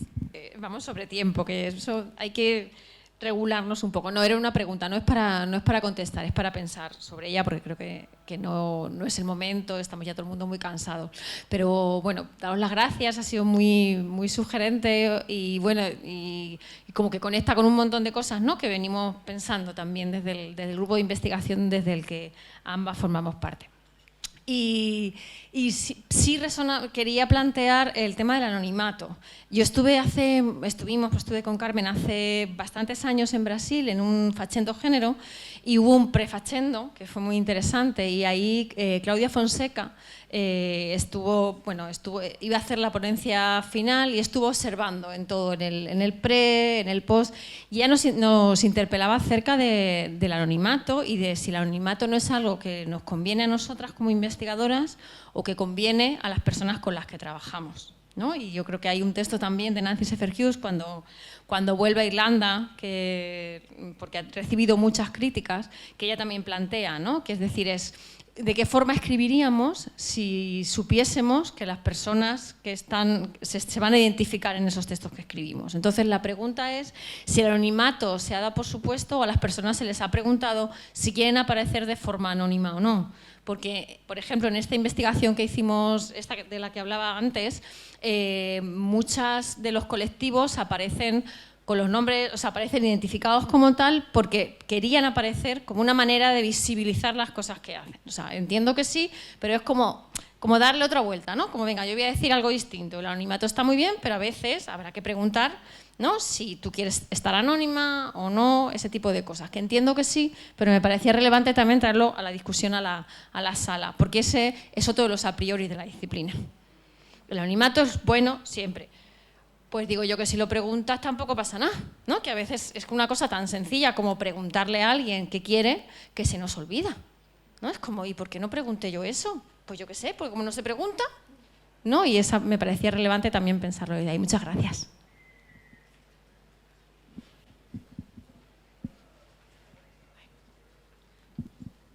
Bueno, muchas gracias también por todos los comentarios y preguntas, y quería hacerme un poco cargo de lo que planteaba Carol también y Fernanda, quizás más lo de Carol, porque creo que lo de Fer apunta a una diferencia en torno a una opinión, ¿no? Más quizás, en tu caso, digo, planteas el tema de la discriminación, si es que no hay reconocimiento de esa discriminación. Y yo creo ahí que es interesante al revisar, recordar las entrevistas, y quizás como la perspectiva interseccional nos puede ayudar a entender también, ¿no?, eso.